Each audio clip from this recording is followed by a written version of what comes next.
어떤 뉴스를 하나 봤는데 그 학교 선생님들이 이렇게 글을 남긴 글이더라고요. 근데 보니까 좀 기가 막힌 내용이죠. 뭐 오늘날의 현실이 그렇지 않는가라는 생각은 해봅니다만은 뭐 이렇더라고요. 뭐 대충 어떤 내용이냐면 뭐 잠을 자고 있는데 깨우면 안 된다. 학생 인권의 문제이기 때문에 핸드폰을 하고 있는데도 핸드폰을 이렇게 못하게 하면 학생 인권의 문제이기 때문에 그렇게 핸드폰을 못하게 하면 안 된다. 그리고 아이가 이제 학교에서 이제 뭐 물건을 훔쳐가지고 증거를 찾고 자기가 아이가 실토를 했는데도 불구하고 가정에 집에 전화했더니 엄마가 찾아와서 소리를 지르면서 난동을 피우면서 왜 아이를 학교에서 교육을 이따위로 시켰냐고 엄마가 오히려 선생님에게 소리를 지른다. 뭐 이런 것들입니다. 그 외에도 굉장히 많습니다. 학생들이 선생님의 멱살을 잡고, 이 초등학생 이야기들이에요. 초등학생에도 멱살을 잡고 선생님에게 의자를 집어 던지고 뭐 이런 일들이 허다하다. 뭐 이런 뉴스들이 있더라고요. 여러분 그 뉴스를 보면서 제가 마음이 되게 많이 아팠습니다. 뭐 그래 뭐 어쩌면 우리가 살고 있는 뭐 지금 최소한 뭐 50대 이상은 그 꼴 안 보잖아. 조금 있으면요. 별로 안 보고 살아도 괜찮습니다. 그 꼴 덜 보아요. 근데 이제 지금 뭐 20대들 또는 지금 현재 그러고 있는 그 아이들이 결국은 자기들도 어른이 될 거란 말이에요. 어른이 되는데 지금이 아이들이 그렇다면 우리 아이들은 자녀들은 또 어떨까 한번 생각해 봤습니다. 엄청난 거예요. 엄청나지 않습니까? 그러니까 이런 일들이 비일비재해요. 그런데 뭐 지난번에 잠깐 이야기했지만은요, 요즘 애들하고는 대화가 안 통하거든요. 이게 정말 이게 무슨 대화가 이런 대화, 자기들끼리는 이 대화가 통하는 줄 모르겠습니다. 너 왜 늦게 왔니? 이러면요, 괜찮아요 이래요. 이게 답변입니까 이게? 너 지금 어디야? 이러면요, 가고 있을걸요. 이게 대화예요. 너 왜 공부 안 하니? 이러면요, 뭐 이렇게 대답이 이상해요. 아무튼 도저히 대화가 안 됩니다. 대화가 단절이 됩니다. 왜 그럴까? 물론 뭐 책을 안 보기 때문에도 있겠죠. 책을 안 보기 때문에 애들이 어휘력이 너무너무 많이 떨어졌습니다. 그러니까 웹툰을 많이 보다 보니까 웹툰적인 대화를 하죠. 막 그런 경우도 있는데, 일단 책을 안 보기 때문도 있는데, 왜 그러냐면요, 어른에 대한 존경이 사라졌습니다. 그러니까 저희 센터만 하더라도 저희한테 반말하는 애들 되게 많거든요. 중학생만 되면요, 반말을 되게 많이 해요. 뿐만 아니라 부모님들이 전화가 와가지고 막 소리 지르고 막 이 한두 건이 아닙니다. 제가 오죽했으면 이게 도저히 이러다가는 우리 정신병 걸릴 것 같은 거예요. 막. 그래서 안내 멘트를 달았습니다. 이게 아시죠, 그죠? 녹음이 됩니다. 녹음이 되니까 법적으로 이제 녹음이 되니까 처벌할 수 있으니까 좀 고운 말, 바른 말, 고운 말 쳐주세요. 뭐 이런 이야기를요. 그런 것도 심지어 그것까지 넣었습니다. 이게 너무 안타까운 일이 아닌가요? 뭐 스승이 사라진 시대, 스승의 부재인 시대이기도 하지만요, 아이들에게 어른의 부재가 지금 심각하다는 겁니다. 그러니까 이거 어디서 왔을까요? 학교 현장에서 아니에요. 학교는 보조하는 거죠. 가정에서 해야 될 것에 대한 보조 역할을 할 뿐입니다. 선생님은요, 부모님이 해야 될 역할을 그냥 보조하는 것 뿐입니다. 부모님들이 하셔야 되고 가정에서 이루어져야 되는 거죠. 그러니까 다시 말하면 가정 붕괴가 일어나고 있다라는 겁니다. 집에서 가정 교육이 안 되고 있는 거죠. 그래서 예전에 우리가 잘 알고 있는 군사부 일체라는 이야기가 있죠. 임금과 스승과 부모님은 하나다라는 뜻이죠. 그러니까 가정에서 부모님들의 가정 교육이 사라지다 보니까 이게 삶의 현장에서 뭐 이상해지는 거예요. 뭐 그런 거 보면서 굉장히 씁쓸한 스승의 주일이구나, 뭐 스승의 주일, 스승의 날이구나라는 생각은 들었습니다. 지난주에 제가 말했잖아요. 오늘은 어린이날이라고 이렇게 하면서 자신의 권리만 주장하는 아이들, 자신의 생각만 이야기하는 아이들, 그리고서는 어른에 대한 배려도 전혀 없는 사회가 되어버린 것이 너무 안타까운 거예요.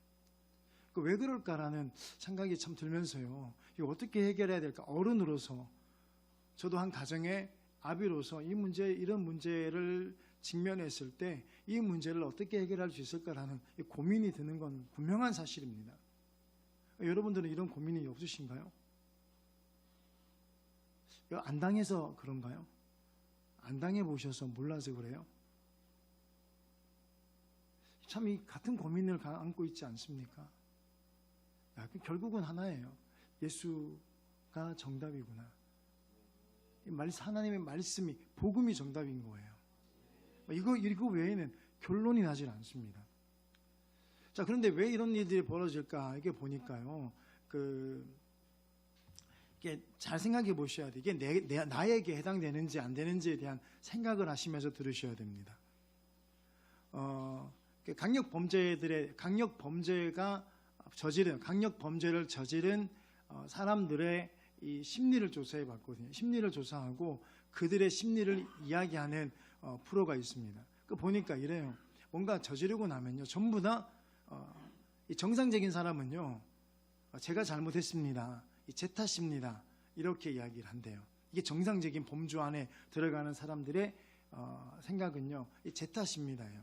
그러니까 이 강력 범죄가 안 일어나겠죠. 내 탓인데 모든 것이 제 탓입니다, 제가 부족해서 그렇습니다, 이렇게 하는 사람들은 그렇게 강력 범죄도 일으키지도 않고 크게 이렇게 사고를 치지도 않는데요.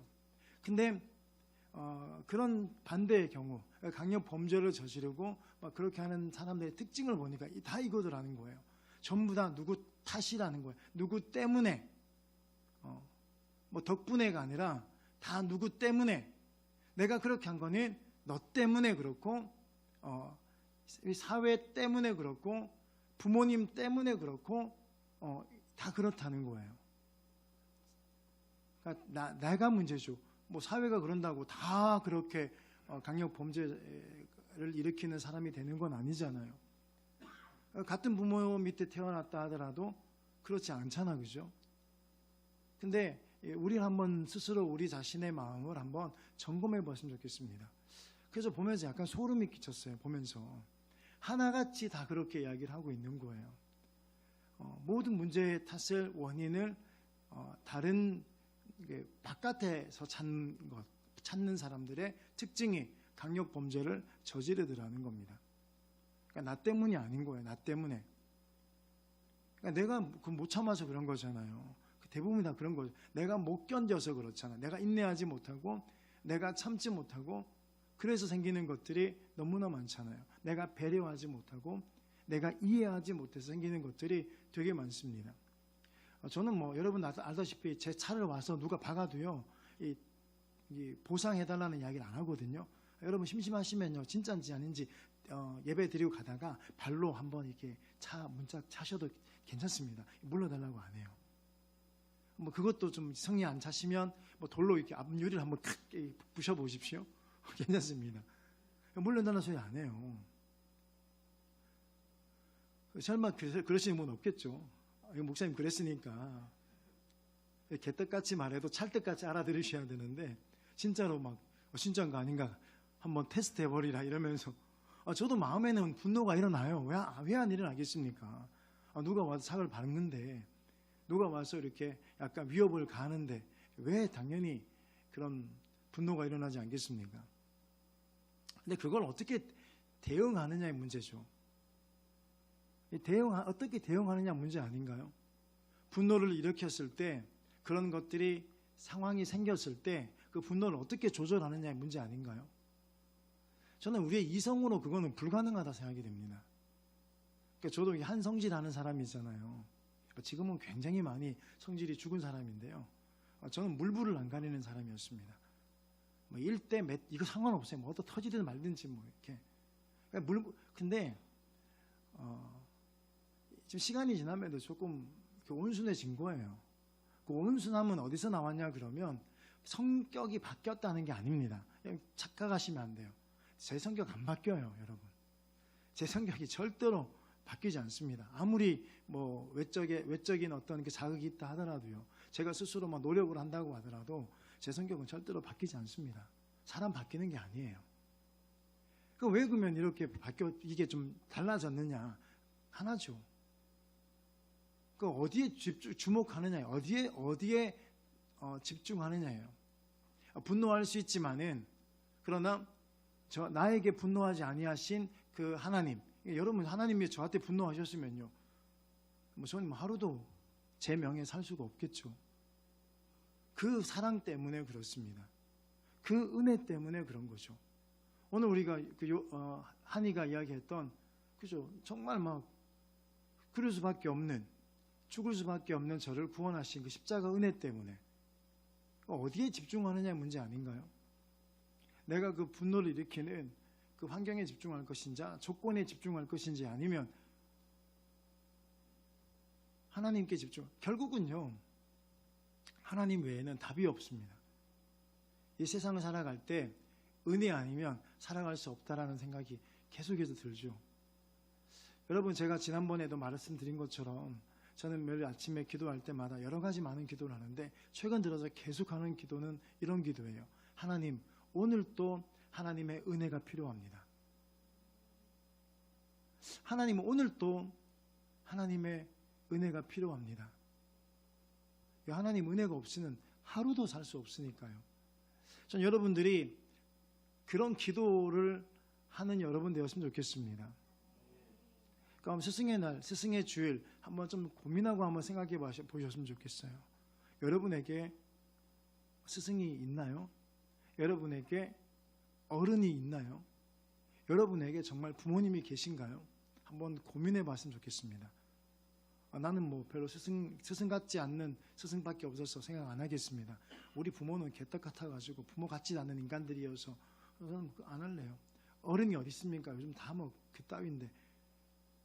여러분, 그런 마음이 들수록요, 여러분들이 어른이 되셔야 돼요. 여러분 나이가 안 먹으면 다행인데, 안타깝게도 여러분들은 나이를 먹고 있습니다. 여러분들도 어른이 되고, 여러분들도 부모가 되고, 여러분들도 스승이 되더라는 거예요. 그래서 지금부터 여러분들 그 훈련을 했으면 좋겠습니다. 고민을 좀 했으면 좋겠어요. 이 성공의 차이는 실력의 차이가 아니라 고민의 차이다. 이런 이야기도 있잖아요. 여러분들이 좋은 부모 되십시오. 좋은 스승이 되십시오. 오히려 좋은 어른이 되어 주십시오. 그러면요, 그런 도전을 하십시오. 부모가 개떡 같으면 나는 저런 부모 되지 말아야지. 반면교사로 삼고요. 시대가 너무 악해서 스승이 사라지면 나는 정말 좋은 스승이 되리라. 이런 도전을 할 수 있기를 원하고요. 이 시대에 진정한 어른이 없다면 나는 진정한 어른이 되고자 도전하는 전 여러분 되었으면 좋겠습니다. 근데 우리 힘으로는 불가능하다. 뭐가 있어야 되냐면 하나님의 은혜가 필요한 거죠. 하나님의 은혜가 전적으로 필요한 줄 믿습니다. 자, 여러분, 오늘 본문의 말씀을 통해 가지고 지금 3주째 이야기를 나누다 보니까 사실은 똑같은 이야기를 반복해야 합니다. 자, 오늘 여리고성을 무너뜨린 비결, 첫 번째는 지난번 뭐라 했습니까? 말씀 중심이죠. 말씀 중심이에요. 결국은 말씀 중심이다, 이 말은 순종했다는 거예요. 그 말씀에 순종했다는 겁니다. 여러분, 순종은 되게 쉬운 것 같은데 되게 어렵죠. 여러분, 순종해야 된다는 사실은 알면서도요, 우리는 너무나 많이 불순종합니다. 왜 그렇습니까? 기준이 없어서 그런 거예요. 기준이 없으니까 이 불순종하는 거예요. 그러니까 어디에 기준을 둘 것이냐의 문제죠. 자, 여러분 한번 생각해 보십시오. 자, 가정에서 부모님에게 불순종하는 아이들이 너무나 많죠. 요즘에는 순종하는 애들 찾기가 어렵습니다. 근데 왜 불순종합니까? 딱 하나예요. 기준이 없어서 그렇습니다. 그 기준이 잘못 세워졌기 때문에 그렇습니다. 그 기준이 뭡니까? 그냥 내 기분이 기준이 되고, 내 감정이 기준이 되고, 내 생각이 기준이 되어버리면 가정에 대해 절대로 순종은 일어날 수가 없습니다. 기준을 옮기셔야 돼요. 기준의 중심을요, 옮기셔야 돼요. 여러분, 그 기준의 중심이 뭐예요? 부모님의 말씀으로. 이 부모님의 말씀으로 옮기면요, 순종은 좀 쉽습니다. 근데 내 생각과 내 감정에 계속 그 중심을 두고 있으면, 그게 기준이 되면요, 순종하기 정말 어렵거든요. 그래서 부모님의 말씀, 부모님이 말했던 그 말의 기준을 바꾸면 되게 쉬워요. 기준이 바뀌었으니까요. 행동하는 건 되게 쉽습니다. 결국은 행동은요, 내 안에 있는 생각에서 드러나거든요. 내 안에서 있는 생각이 그대로 행동으로 나오기 때문에 내가 간단해요. 그냥 가정에서는 부모님 말씀의 기준 삼겠다. 뭐 이해가 되든 안 되든, 오늘 본문의 여리고성을 점령한 그 이스라엘 백성들의 하나님께서 말씀하셨을 때 이게 이해가 되는 이야기인가요? 이게 상식이 통하는 이야기인가요? 이게 일반적이고 보편적인 이야기는 아니잖아요. 뭔가 객관화시킬 수 있는 사건은 분명히 아닙니다. 아니, 그렇게 여리고성을 7바퀴, 하루에 한 바퀴씩 돌고 마지막 날 7바퀴 돌았을 때 여리고성이 무너질 것이다. 이 전쟁에서 승리할 것이다. 여리고성을 도는 것과 그 전쟁에서 승리하는 이 상관관계는요, 전혀 없는 이야기죠. 개연성이 없는 거예요. 그럼에도 불구하고 이스라엘 백성들은 그 말씀에 순종합니다. 왜 그렇습니까? 기준이 거기 있기 때문에 그래요. 기준이 내 생각이 아니라, 내가 전쟁을 하는 내 방법이 아니라 하나님의 말씀에 있기 때문에, 그랬기 때문에 이스라엘 백성들은요, 온 이스라엘 백성들이 순종할 수 있었죠. 여러분, 우리의 순종도 가정에서 순종도 동일해요. 학교에서 순종도 동일합니다. 그 중심이, 기준이 어디냐는 거예요. 자, 여러분들의 기준을 오늘 한번 제대로 다시 한번 세울 수 있기를 주님의 이름으로 축복합니다. 때로는 근데 우리가 살아가면서 부모님들에게 순종하기 어려울 때도 있어요. 그리고 또 선생님들에게 순종하기가 어려울 때도 있습니다. 근데 우리에게는 우선순위의 순종이 하나 더 있잖아요. 이 말씀이라는 순종. 성경이 뭐라고 이야기했는지에 대한 순종이 있습니다. 기준. 오늘 하나님께서 우리에게 뭐라고 말씀하시는지에 대한 기준이 있다는 이야기예요. 예수님이라면 어떻게 하셨을까라는 기준이 있는 거예요. 그러니 그 기준이 먼저 있으니까 좀 우리가 순종하기는 어쩌면 우리는 되게 쉽지 않습니까? 그럼에도 여전히 우리가 불순종하는 이유는 여전히 내가 주인이기 때문에 그래요. 내가 왕이기 때문에 그래요. 오늘 아침에 그 분당 우리 교회 그 이찬수 목사님 설교를 듣고 있는데, 그분이 이제 이런 이야기를 하시더라고요. 좀 믿음의 성도 여러분, 그러니까 분당 우리 교회 성도들을 향한 이야기겠죠. 이게 담임 목사님의 안타까운 마음이 막 묻어 나오는데요. 여러분, 제발 좀 바보처럼 사십시오. 제발 좀 억울한 일 당하시고, 제발 좀 손해보고 사시고, 좀 멍청하게 사십시오. 이게 무슨 마음이 깔려 있는 줄 아십니까? 멍청하라, 바보처럼 살아라, 뭐 그렇게 사는 게 아니에요. 예수 믿기 때문에 좀 그렇게 살면 안 됩니까? 그렇게 사십시오. 그러면 하나님께서 책임져 주십니다예요. 여러분, 내가 힘이 없어서, 내가 할 줄 몰라서 당하는 건요, 그거 바보처럼 사는 거 진짜 바보죠. 여러분, 힘이 없어라는 게 아니에요. 힘이 있음에도 불구하고예요. 능력이 있음에도 불구하고예요. 나는 뭐 따질 줄 모르나? 그죠? 나는 화낼 줄 모르냐네요. 아니에요. 할 수 있어요. 그러니까 저는 어지간하면요, 컴플레인 걸지 마라 그러거든요. 뭐 어디든 뭘 좀 불편하더라도 만약에 걸게 된다면 정말 부드럽게 걸어라. 왜 그런지 아십니까? 기준이 옮겨졌기 때문에 그래요. 기준이 다르기 때문에 그렇습니다. 오늘 우리 아까 좀 이야기한 것처럼 스승의 날이라서 한 번 더 이야기하지만은요, 아니, 내 아이가 좀 문제 일으키게 되면 왜 그 선생님한테 뭐라 그래요? 내 새끼가 교육 못 시킨 내 탓이라고요. 선생님 죄송하다고 하고 애를 끌고 가가지고 선생님 앞에 무릎을 꿇고 죄송하다고 해야죠. 그게 정상이 아닙니까? 이게 지극히 정상이에요. 근데 기준이 다른 거야. 기준이 나잖아. 기준이 내 새끼인 거예요. 그러니까 뭐 조금만 그러면 막 전화해가지고 막 따지고, 하는 거죠.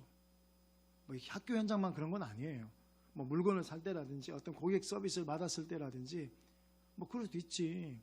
좀 그럼 왜 내 돈 주고 내가 왜 손해보고 살아야 됩니까? 예수 믿잖아요 우리는. 이런 마음이 좀 있어야 된다는 겁니다. 우리가 예수 믿기 때문에 좀 손해보자는 거예요. 사회에서 좀 그렇게 억울하기를 당하더라도 괜찮다는 거예요. 왜 손해 안 보려고 그러십니까? 어지간하면요. 진짜 그게 큰 문제가 아니라면 이게 기준의 문제예요. 기준의 문제. 내가 왕임이 되면요. 함부로 대하면 기분 나쁘잖아요. 우리는 예전에 전용대 목사님, 여러분 잘 모르죠? 우리 여기 최소한 40대 이상 분은 아실 거예요. 전용대 목사님이라는 분이 계세요. 세상에서 방황할 때 나 주님을 몰랐네. 벌레 같은 이 몸 이렇게 구원이 이런 게 있어요. 벌레 같은. 여러분 우리가 진짜로 그렇게 생각이 되느냐의 문제예요. 하나님은 우리를 존귀하다고 했는데 보배롭다는데 왜 벌레 같다고 하십니까? 그래 벌레라고는 이야기가 아니잖아, 그죠? 우리가 왕이 아니고 우리가 주인이야, 내 삶의 주인이 아니라 하나님이 우리의 왕이시고 하나님의 우리의 통치자시고 하나님께서 우리의 진정한 주인이라는 그 고백이 삶의 현장에서 드러나는 게 좀 손해보고 사는 거라는 겁니다. 그게 믿음의 고백이라는 거죠. 저는 여러분들이 기준을 오늘 세우는 여러분 되시길 바라요. 하나님 말씀이 기준 되시기 바랍니다. 그리고 여러분 가정에서 부모님의 말씀이 기준 되었으면 좋겠습니다. 그리고 학교 현장에서는요, 선생님의 그 말씀이 기준 되길 주님의 이름으로 축복합니다. 그러면 여리고성 무너집니다. 두 번째는요, 순종의 문제죠. 그러니까 기준을 세웠으면 반드시 필요한 건요, 그 다음은 따라오는 게 행동이죠. 그게 순종이에요. 순종해야지, 앞으로 잘 살아야지, 아니면 입으로 그냥 대충 잘할게요, 이거는요 순종이 아닙니다. 여러분, 설득은 입으로 시키는 게 아니죠. 설득은요 반드시 삶으로 시키는 겁니다. 삶의 현장에서 보여주는 거예요. 이게 설득입니다. 특별히 여러분 청소년들 여러분들은요, 부모님에게 설득시켜야 될 일이 되게 많습니다. 내 생각을 설득을 시켜야 되고, 또 내가 원하는 것들에 대해서 요구를 해야 되고, 그런 것들 되게 많죠. 정말 많아요. 그러면 여러분 그거 어떻게 할 거냐의 문제예요. 말로 그냥, 여러분 부모님들은요 평생을 쏘가왔습니다. 아시죠? 평생을 쏘가왔어요. 그러니까 우리 부모님도 똑같아요. 저한테 평생 쏘으신 분이세요. 또 우리 부모님은요 그 부모님을 평생 속이신 분이고요. 그러니까 부모들은요 맨날 쏘가요. 맨날 쏘고 당하고 삽니다. 맨날 속은 사람한테 여러분 말로 잘할게요, 이렇게 하면 할게요, 잘 안 믿어집니다. 어떻게 해야 됩니까? 삶으로 보여야 돼요. 설득은요 삶으로 하는 겁니다. 행동으로 하는 거죠. 이게 뭐예요? 순종이라는 거예요. 우리 하나님을 앞에 기준을 세웠으면 이제 하나님이 나의 주인이시고 왕이시고, 그리고 이제 그 말씀에 제가 따라가겠습니다, 순종하겠습니다, 그랬다고 하면요, 그러면 삶의 현장에서 그것이 그대로 그 말씀대로 살아가는 모습이 구현되어져야 된다는 겁니다. 여러분, 오늘 그것이 있는지 한번 점검해 보셔야 돼요. 내가 그냥 생각으로 잘할게요, 이것이 아니라 삶의 현장에서 내 생각하고 있는 그것들이 그대로 구현되어져 있는지예요. 그걸 한번 점검해 보셔야 된다니까요. 근데 그러면 한 번 순종하는 것이 순종입니까? 라고 질문할 수 있겠죠. 저 했거든요. 분명히 그 말씀에 제가 순종했습니다, 이렇게 말씀하실 분들도 계실 겁니다. 자, 오늘 이스라엘 백성들이 여리고성을 하루에 한 바퀴씩 마지막 날 7바퀴 돌 때 며칠을 순종했습니까? 온전히 7이라는 숫자는요, 성경에서 말하는 7이라는 숫자는 완전 숫자죠. 이 7일 동안, 그리고 마지막에 7바퀴를 돌았다는 이야기는요, 온전하게 순종했다는 거예요. 완전하게 순종했다는 겁니다. 여러분, 순종은 그렇게 하는 거죠. 하루 돌고 난 다음에 하나님 저 순종했잖아요. 하루만큼. 이건 설득이 안 된다는 거예요. 그렇게 해서는 하나님의 은혜를 누릴 수가 없는 거죠. 여리고성이 무너지지 않습니다. 순종은 어떻게 하는 거라고요? 온전하게 하는 거예요. 할렐루야. 그러기 위해서 우리는 뭐가 필요하냐면 인내가 필요하다는 거예요. 여러분, 순종은요 반드시 인내가 따라옵니다. 인내 없는 순종은 절대로 없습니다.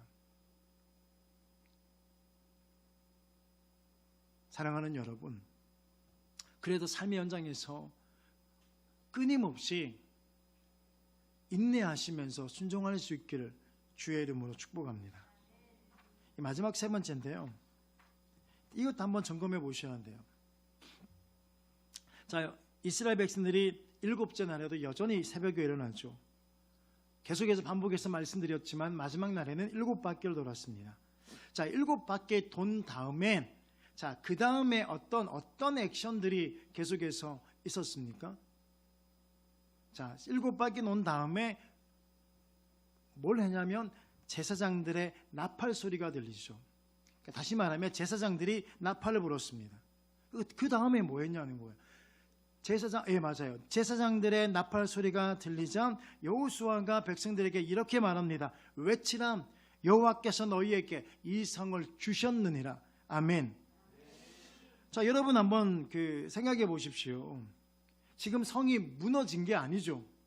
지금 성이 무너진 상태에서 여호수아가 하나님께서 이 성을 너희에게, 우리에게 주셨다라고 선포한 것이 아니라 성이 무너지기 전에 뭘로 지금 선포하고 있습니까? 믿음으로 먼저 선포하고 있습니다. 아멘. 자, 여러분들이 만나는 사람들을 한번 분류를 해보십시오. 여러분들이 만나고 있는 사람들의 분류, 내 주변에 있는 사람들을 한번 이렇게 나눠보자는 겁니다. 자, 어떤 사람은, 내가 만나는 사람 중에 어떤 사람은 늘 긍정적인 사람이 있죠. 희망의 이야기를 하고 소망의 이야기를 하고 할 수 있다고 격려하는 사람이 있고요. 또 한 부류는 이런 사람이 있습니다. 맨날 부정적이야. 맨날 안 된대. 나는 안 된다고 말하고 나는 못한다고 이야기하고 그런 사람이 있죠. 그리고 저는 아까 우리 처음에 말한 것처럼 그 모든 탓을 내가 노력하지 않은 것에 대한 전념을 하지 않았잖아요. 그죠? 여러분, 전념하셔야 돼요. 전념하는 사람만이 임계점을 넘어갈 수가 있습니다. 내가 삶에서 전념하지도 않고 임계점을 넘어가 보지도 못하고, 그리고서는 모든 탓을 이제 상대에게 돌리죠. 다른 사람에게 돌리고 환경에다가 돌리고 부모 탓을 하고 때로는 심지어 하나님 탓을 하고 그렇게 살아가죠. 사랑하는 여러분, 분류해 보셨습니까? 여러분 주변에 어떤 사람들이 많이 있습니까? 여러분, 놀라운 게 뭐냐면, 내가 부정적이면요, 부정적인 사람들이 모여요. 내가 긍정적이면 긍정적인 사람들이 모입니다. 내하고 안 맞으면 사실은요, 이게 어울릴 수가 없습니다. 나는 긍정적인데 제가 계속 부정적이야. 그러면 그 사람하고 어울리기 쉽진 않겠죠. 나는 부정적이어서 맨날 원망하고 남 탓하고 불평하고 시기하고 미워하고 그런 이야기를 자꾸 하는데 옆에서 자꾸 할렐루야, 아니야, 너 이야기 틀렸어 이러면 여러분 같이 있고 싶을까요? 그 사람들도요, 긍정적인 사람과 같이 있고 싶지 않아요. 같이 그래 맞아 그런 거야 하면서 막 똑같이 욕해주고 똑같이 불평하고 똑같이 원망하고, 맞아 그래 네 문제가 아니라 야 그거 다 부모 탓이야, 그거 전부 다 이 사회 탓이라니까, 그래 그거는 하나님 문제지 우리 문제가, 이런 사람들은요 그렇게 모인다니까요. 여러분, 그래서 유유상종이라고 하잖아요. 비슷한 사람들끼리 모인다니까요. 자, 그럼 여러분 한번 분류해 보셨습니까? 내 친구들을 분류해 보셨나요? 내 주변 사람들을 한번 분류해 보셨습니까? 안 했어요? 안 했어요? 지금 제가 해보라고 했는데 하셨어요? 물어볼 거예요. 이건 질문할 거예요. 자, 여러분 보세요. 자, 그러면 여기 집사님 맨 옆에 있으니까 물어볼게요. 집사님은요, 긍정의 사람의 부류가 많습니까? 아니면 부정의 사람 부류가 많습니까? 반반이세요? 반반. 저 그러면 이제 여기 채은이는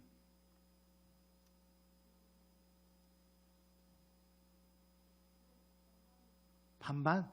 교묘하게 다들 피해가려고 지금 계획 짜고 있는 거죠. 인진이는 저 반반이라는 이야기, 저 모르겠다는 이야기, 이 법정 용어로 모르겠다는 이야기는요 엄청난 효력이 있습니다. 저 법정 용어예요. 제가 모르겠다, 잘 모르겠습니다, 기억이 나지 않습니다. 이건요 이 법정 용어 중에서 진짜 이게 수준 높은 용어예요. 이 피해가네 저도 또. 요한이는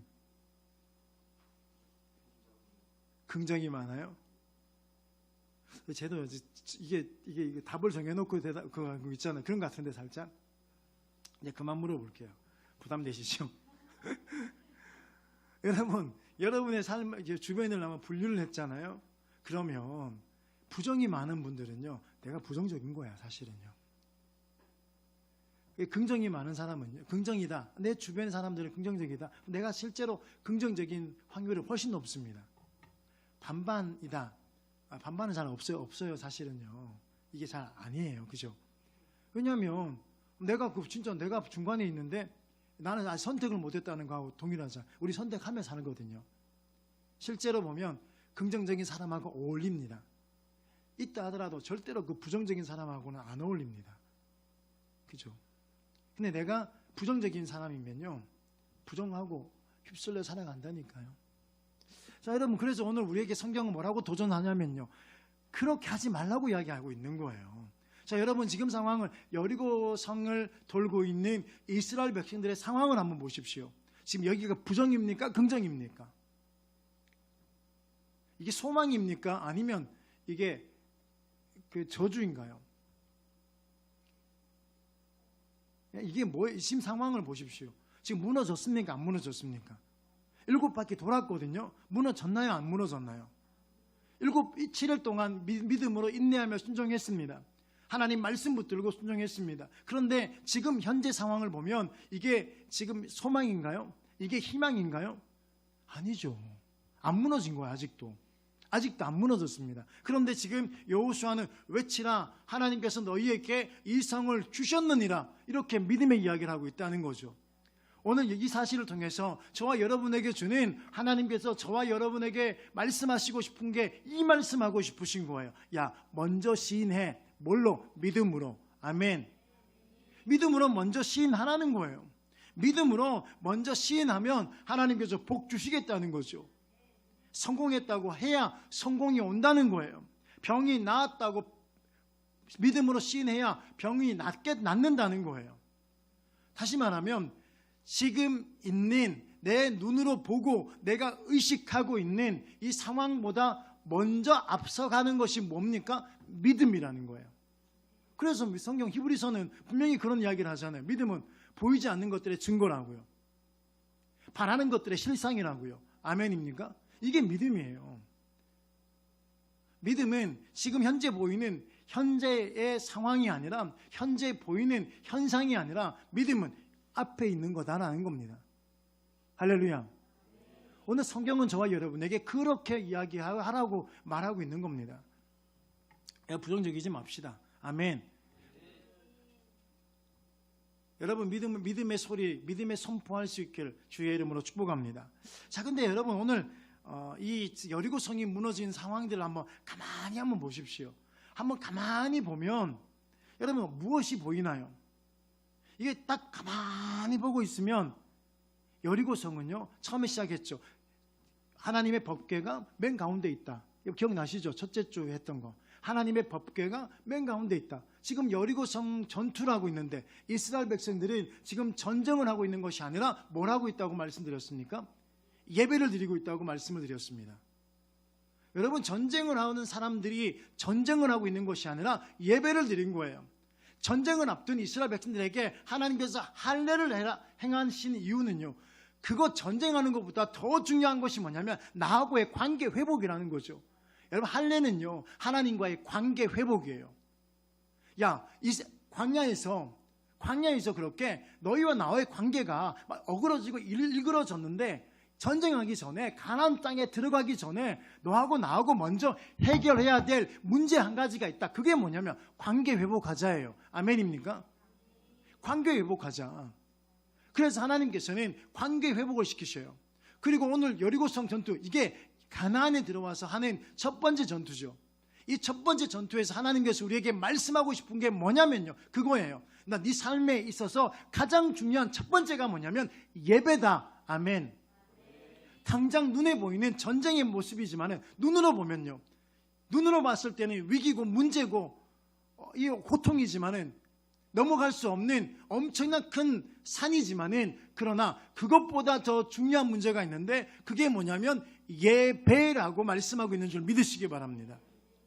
그렇다면 오늘 여리고성 전투에서 예배가 드러나야 되지 않습니까? 예배의 모습이 드러나야죠. 뭐 법궤만 끌고 간다고 이게 예배인가요? 법궤만 앞세운다고 해서 이게 예배인가요? 아니에요. 여러분, 이 자리에 앉아있다고 해서 예배 드리는 것이 아닙니다. 여러분, 주일날 한번 교회 나왔다고 해서 예배 드리는 것이 아니라는 이야기예요. 오늘 설교를 듣는다고 해서 예배는 아니라는 이야기예요. 여러분, 정말로 있잖아요, 이 이스라엘 백성들 안에, 이 전쟁 안에, 이 일주일 안에 예배의 모습이 그대로 구현되어져야 되는 거죠. 우리에게 원하시는 하나님은요, 삶의 예배를 요구하신다는 겁니다. 진짜 예배는요, 여러분의 삶의 현장에서 일어나는 겁니다. 자, 보십시다. 진짜인지, 이 안에 진짜로 이게 예배가 드러나고 있는지. 자, 여러분, 제사장들이 나팔을 불었습니다. 이게 뭘까요? 이게 찬양이에요. 찬양. 여러분, 다른 거 들리면 안 되죠. 교회에서는요, 다른 게 들리는 것이 아니라 하나님을 찬양하는 찬양 소리만 들려야 된다는 거예요. 불평하고 원망하고 환경 탓하는 소리가 아니라 하나님을 찬양하는 소리. 여러분의 가정에 교회가 되기 위해서는요, 하나님을 찬양하는 찬양 소리가 들려야 된대요. 근데 맨날 여러분 가정에서 뭐 가요 소리가 들리고 이러면 될까요? 안 될까요? 돼요, 안 돼요? 들려도 돼요. 뭐 안 돼요. 맨날 들리는 게 문제지. 옆 TV 안 켜요? 들리잖아요. 세상의 소리 들리잖아요. 그거 안 들리게 하는 게 아니에요. 그것보다 더 중요한 찬양 소리가 들려요. 저는요, 얼마나 많은 간증들을 들었는지 몰라. 제가 고등학교 1학년 때 담임 선생님이 안수 집사님이셨거든요. 안수 집사님. 뭐 나중에 장로님이셨는데, 이분이 꼴초였대요. 꼴초. 그리고 이게 이렇게 술 많이 먹는 사람 보고 뭐라 그러죠? 알코올. 근데 술고래? 뭐 아무튼 꼴초. 왜 담배는 꼴초인데 뭐 이게 없을까? 애주가? 오케이. 아무튼 그런 분이셨어요. 이분이 이제 그렇게 술 담배를 너무 진짜 너무 마르셨어요. 나이도 많으신데 이 술 담배를 오랫동안 하셔가지고 엄청 몸이 삐쩍 계신 분인데, 이분이 술 담배를 하루 만에 끊은 간증을 해주시더라고요. 딱 하루 걸려요. 하루. 하긴 여러분들은 뭐 안 해서 그런가? 나는 진짜 아멘이던데요. 왜냐면 그때 나는 내 문제였거든요. 그게 고등학교 1학년 때 술 담배 문제는 내 문제였어요. 목사님 술 담배 하셨습니까? 또 이렇게 또 생각하는 분이 있다니까. 그게 아니라 우리 집에 그런 일이 있었기 때문에, 저희 아버지가 그랬잖아요. 술 담배 너무 많이 하셔가지고 이게 내 문제라고. 그러니까 이제 우리 선생님이 그 간증을 하실 때 내 문제니까 귀에 쏙쏙 들어오는 거야. 집중해서. 다른 건 다 안 되는, 제가 그렇게 이렇게 모범생이 아니었어요. 그러니까 선생님 말씀을 잘 듣는데, 근데 이렇게 굉장히 이렇게 좀 까부는 친구. 근데 그 이야기 들을 때 집중해서 들었습니다. 자, 듣는 게 뭐냐면, 그 앞집에, 그러니까 자기 앞집에, 선생님 앞집에 어떤 아주머님이 한 분 살고 계셨는데, 그 아주머님이 맨날 있잖아, 그 찬송가를 틀어놨대요. 맨날 찬송가, 그러니까 이게 교회를 안 다니신 분이 교회를 안 다닐 때 문제 일이니까요. 교회도 안 다니는데 자꾸 찬송가가 자꾸 옆집에 들리니까 이거 층간 소음도 이게 그렇지만은요. 이게 그 음악 소음도 이거 만만치 않거든요. 그잖아요. 우리도 맨날 신고당해가지고 옛날에 그 앞에 있을 때 시끄럽다고 예배 때. 이것도 사실은 종교가 다른 분들은요. 우리는 뭐 찬송가 들으면 괜찮잖아요. 너무 은혜롭고 좋잖아요. 그죠? 찬양 들으면 평안해지고 막 위로가 되고 막 은혜가 되잖아요. 그게 아니라면 그게 여러분 비정상이에요. 근데 이게 너무 좋은데 안 믿는 사람들 입장에서는 이게 이상한 거예요. 저도 옛날에 교회 안 다닐 때 교회 다니는 목사님 아들이 제일 싫었습니다.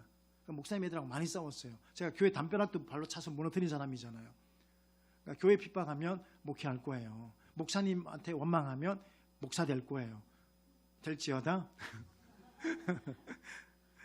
그래서 들었는데요. 이 권사님, 앞집에 있는 어떤 아줌마가, 이 미친 아줌마. 그때 선생님 입장에서는요. 맨날 밤이고 낮이고 계속 찬양을 들어주니까 미치는 거죠. 근데 어느 날부터 이게 이제 그 찬송이 들리기 시작하더래요. 좋구나. 위로가 되더라는 거예요. 그리고 나서 이제 찬송도 들었으니까 음악도 들었으니까 이제 담배 한번 딱 못 피워야지 이러면서 딱 들으면서 뭐 이렇게 앞에서 이제 뭐 내 주를 가까이 하는데 그래 나는 담배를 가까이 이러면서 이제 담배를 딱 물었는데 갑자기 이게 막 숨이 막히면서 이게 도저히 담배를 피울 수가 없더라는 겁니다. 이거 내 건강 상태가 좀 안 좋구나 이러면서 그러면 다시 내 심신의 안정을 위해서 술을 한 잔 먹어야 되겠다 이러면서 금복주를 탁, 여러분 모르죠 금복주. 여러분 있을만 알지? 또 참 있을만 알죠? 금복주를 하나 딱 까서 이제 두꺼비를 닦아가지고 딱 먹는데 두꺼비가 안 넘어가더래. 그때부터 뭐 오바이트가 나기 시작하고 나 오늘 진짜 컨디션 안 좋구나. 그러면서 이제 그날은 넘어갔는데요. 또 다음에도 또 그런 일이 벌어지 계속해서 그 다음부터 안 되는 거예요. 찬양이 그런 거예요. 아멘입니까? 여러분 찬양 소리가 들리는 건 이게 복이라는 거예요. 여러분의 가정에 찬양 소리가 크게 울려 퍼지기를 주의 이름으로 축복합니다. 그렇다고 이제 옆집에 이제는 그러면 안 돼. 예전에는 괜찮았는데 지금은 이게 옆집 뭐 소음 이것 때문에 신고 당하니까 여러분 가정에만 들리도록 찬양 소리가 끊이지 않아야 돼요. 여러분 찬양을 통해서 더러운 귀신이 떠나갈 줄 믿습니다. 사울의 더러운 귀신이 떠나가잖아요. 우리 원수 마귀는요 끊임없이 우리를 넘어뜨리려 하거든요.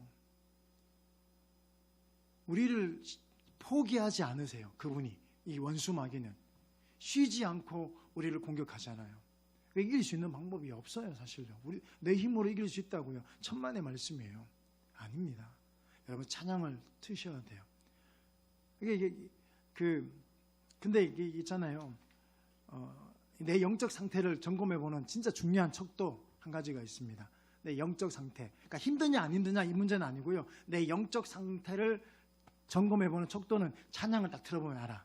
찬양 들었는데 짜증나. 이러면 내 영적 상태가 되게 안 좋은 거야. 이 마귀들이 신방 오셨구나. 빨리 보내야 돼요. 그런 분들은요.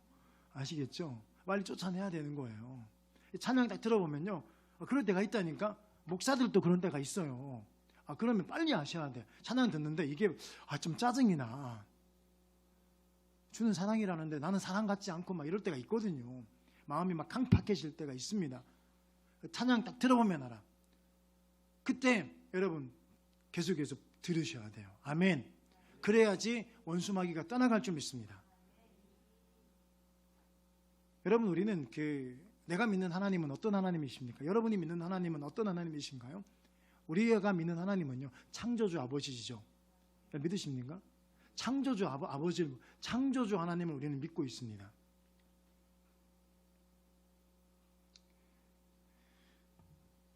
자, 그 다음에 이제 일어나는 나팔을 불어. 이게 찬양이죠, 찬양. 찬양팀이 지금, 찬양팀이 찬양을 하는 거예요, 지금. 한번 상상해 보십시오. 제사장 된 나팔을, 양각 나팔을 불고 있는 거예요. 찬양팀이 찬양을 하나가 되어서 하고 있는 거죠. 뿌 하면서 찬양을 막. 그러니까 이제 그 다음에 여호수아가 그러니까 믿음으로 선포하죠. 믿음으로 선포해요. 자, 외치라 여호와께서 너희에게 이 성을 주셨다. 이게 뭐예요? 이게 설교잖아. 설교.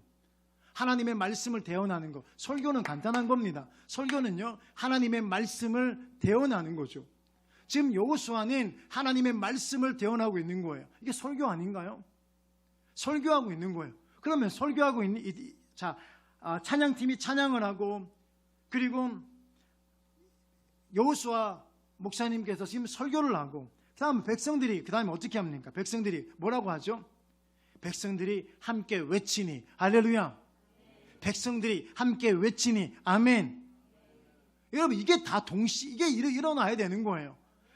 그냥 나팔 소리만 있어도 안 되고요. 그리고 하나님의 말씀을 대언하는 그 말씀의 대언만, 믿음의 선포만 있어서도 안 되고요.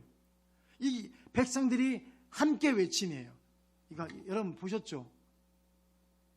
아이고, 앞으로 안 넘어가네. 아니, 앞으로. 네, 넘어간다. 자, 보세요. 20절에 뭐라고 했습니까? 이에 백성이 외치고 아멘.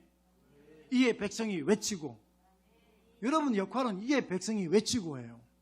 20절에 있는 이에 백성이 외치고, 이에 인진이가 외치고, 이에 인서가 외치고, 이거예요. 아멘. 그 다음에 제사장들의 나팔을 불매 백성들이 나팔 소리를 들을 때 그 다음에 뭐예요? 그 다음에 다시 다 같이 시작. 크게 소리 질러 외치니 아멘. 자, 여러분의 역할이 거기라는 거예요. 백성이 외치고 크게 소리 질러 외치니 아멘.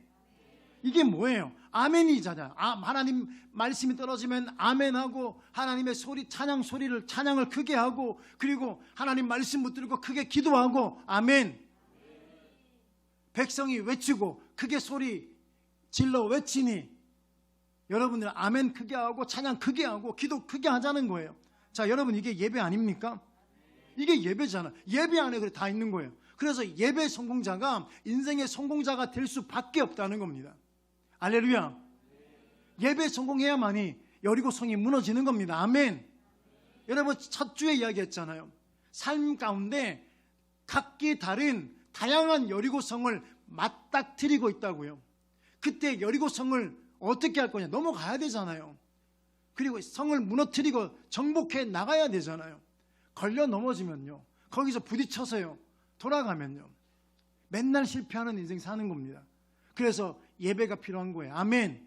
그래서 우리가 예배를 소중하게 드려야 될 줄 믿습니다. 그랬더니 여리고성이 어떻게 됩니까? 무너져 내린지라. 아멘. 그랬더니 여리고성이 무너집니다. 여러분이 인생 가운데 하나님의 예배가 회복될 때, 하나님께 온전한 예배를 드릴 때 여러분의 삶에 있는 여리고성이 무너져 내릴 줄 믿습니다. 그러면 어떻게 됩니까? 뒤로 갑니까? 뒤로 가요? 백성이 각기 어떻게 나아갑니까? 앞으로 나아가. 아멘. 여러분, 우리 인생은요, 앞으로 나아가는 인생이 되어야 될 줄 믿습니다. 뒤로 가면 안 돼요. 앞으로 가야 되는 거예요. 앞으로.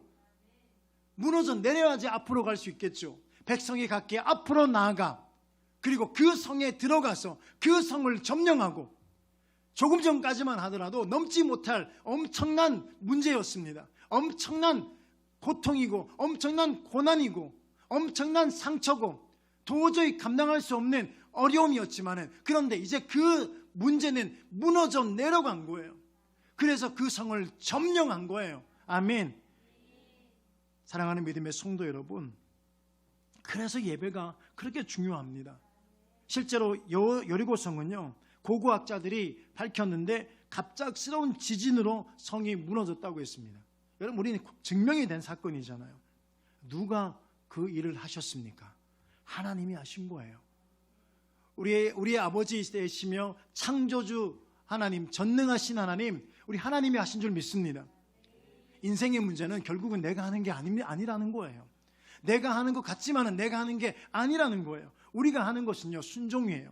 하나님 말씀의 기준을 삼고, 그리고 그 말씀의 삶의 현장에서 순종하고, 그 말씀이 이루어질 때까지, 성취될 때까지, 그 언약이 완성될 때까지 우리는 인내하며 나아가야 될 줄 믿습니다. 그 과정 안에, 그 인내하며 나아가는 과정, 그 언약이 성취되는 그 완성된 그날까지 우리가 해야 될 역할이 뭐냐면 하나님을 찬양하고 하나님 말씀을 선포하고 말씀을 듣고 그리고 그 말씀에 아멘하고 그 말씀 붙들고 기도하는 것인 줄 믿으시기 바랍니다. 나머지는요 하나님이 하시는 거예요. 전쟁은 하나님께 속해 있는 줄 믿으시기 바랍니다. 사사기 7장에 재미있는 사건 하나 있죠. 기드온과 300용사 미디안이 쳐들어왔습니다. 얼마나 많이 쳐들어왔냐면 메뚜기 떼처럼 쳐들어왔대. 헤아릴 수 없는 거죠. 해변에 모래가 때 얼마나 많이 쳐들어왔냐면 헤아릴 수가 없는 거야. 해변에 모래처럼 메뚜기처럼 많이 쳐들어왔대요. 그때 기드온과 300용사가 뭐 한지 아십니까? 칼을 갈고 전략과 전술을 세운 게 아니죠. 그들은요 그냥 항아리를 들고 하나님이 명령하신 대로 항아리를 들고 횃불 들고 나갔습니다. 전쟁하러 간 사람이 무슨 항아리 들고 가냐고요. 그리고 횃불 들고 가냐고요. 근데 하나님께서 명령하신 대로 그 말씀에 순종하죠. 그리고 여호와와 기드온의 칼이여 왜 이렇게 외치니까요 자기들끼리 싸웠어요.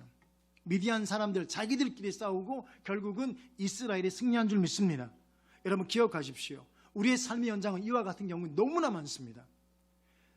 내가 해야 되는 것 같은데 내가 막상 해야 되는 것 같은데 그쵸? 내가 해야 되는 게 있죠. 내가 해야 되는 게 뭡니까? 항아리 드는 거예요. 아멘.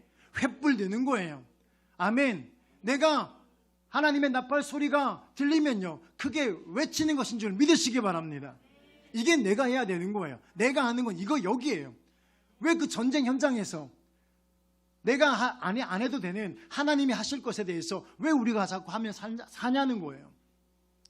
여러분 오늘 우리에게 있어야 될 것은요 이 믿음이 있어야 될 줄 믿습니다. 아까 요한이가 말했던 것들 중에서 비슷한 이야기인데요. 미국의 대통령 워싱턴이 이렇게 말했습니다. 이거 넘겨드릴게요. 많이 넘겨야 돼. 자, 미국의 대통령 조지 워싱턴이 이렇게 말했습니다. 하나님께 우리를 도와달라고 기도하지 말고 우리가 하나님 편에 서 있으면 반드시 승리한다. 아멘. 사랑하는 여러분, 하나님 편에 서 있는 여러분 되시길 주님의 이름으로 축복합니다. 하나님 편에 서 있다는 증거가 뭘까요? 예배가 아니겠습니까? 하나님 편에 서 있다는 것이 뭘까요? 찬양 아닐까요? 하나님 편에 서 있을 때 말씀에 반응하는 아멘하고 그 말씀 붙들고 기도하는 것이 하나님 편에 서 있는 것이 아닐까요? 저와 여러분이 이 하나님 편에서 승리하는 여러분 되시길 주님의 이름으로 축복합니다. 여러분 말씀의 결론입니다. 여러분 하나님 말씀에 순종해서 내 삶의 여리고성을 점령하서 패배자가 아니라 승리자로 살아가시길 주님의 이름으로 축복합니다.